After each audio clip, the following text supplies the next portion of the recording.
It's kind of weird how America loves just love movies. They love movies. They love the fact that movies always have to have some kind of undermining message in it.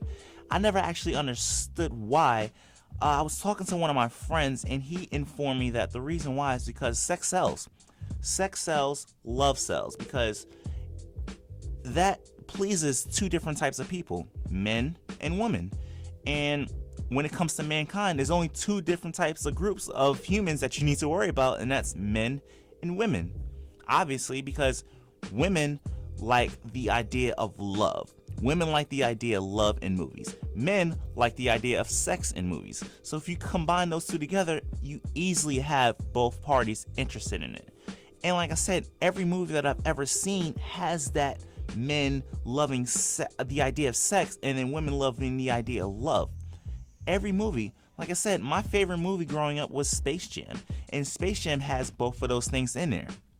Space Jam has the love with Bugs Bunny and Lola Bunny, and then it really doesn't have sex in it, but it has a sexy vibe to it, like with Lola Bunny wearing, short shorts. And it's kind of weird to think that people get like infatuated off of rabbits. I mean, that's kind of odd, but even Who Framed Roger Rabbit? Who Framed Roger Rabbit, again, has both storylines to it. It has men with the idea of sex and then women with the idea of love.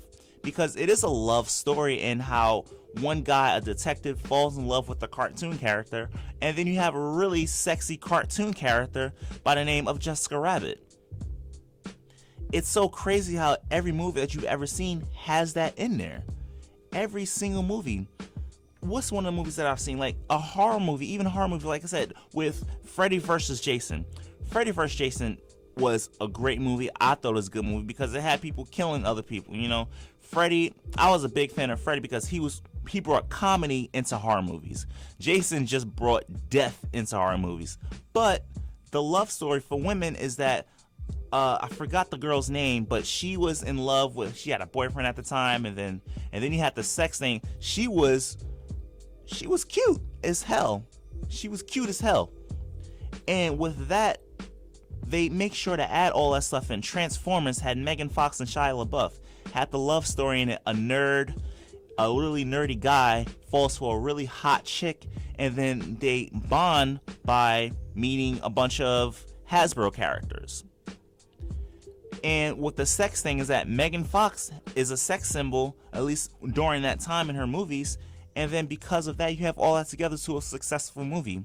Law-Abiding Citizen. Law-Abiding Citizen had a lot of love. It didn't have really sex in it, but then that kind of touched you to a different point, because with Law-Abiding Citizen, it was kind of a Jamie Foxx being the heroic, but also being the antagonist, and it had Gerard Butler being the protagonist and the antagonist. And that's what I love about that movie, because it brought so much energy to a movie that I've never even seen the likes of. Because to be honest, the protagonist in that movie was Jamie Foxx, and the antagonist in that movie was Gerard Butler. But at the same time, the protagonist in that movie was Gerard Butler, and the antagonist in that movie was Jamie Foxx, because Jamie Foxx was trying to catch Gerard Butler. Gerard Butler is trying to seek revenge on his family. Who doesn't want to seek revenge on for their family? That's their family's sake. And that's one thing I love about that movie, because it gave the perfect balance of that. But America isn't ready to have an antagonist win and completely win. Law-Abiding Citizen kind of took those to an idea of the antagonist actually could win if he's doing it for a good purpose. But what movie have you ever seen where the antagonist wins and there's no plot to it? That's not like Shakespeare or anything. Like I said earlier with the Human Centipede, it's a very disgusting, vulgar movie, but it has a plot that the antagonist wins.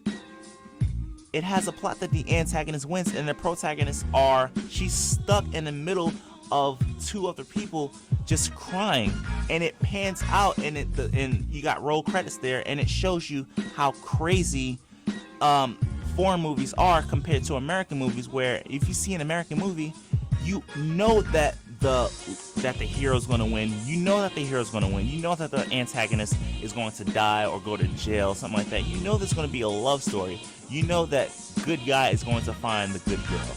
You know this is going to happen. But yet we all watch the same movies.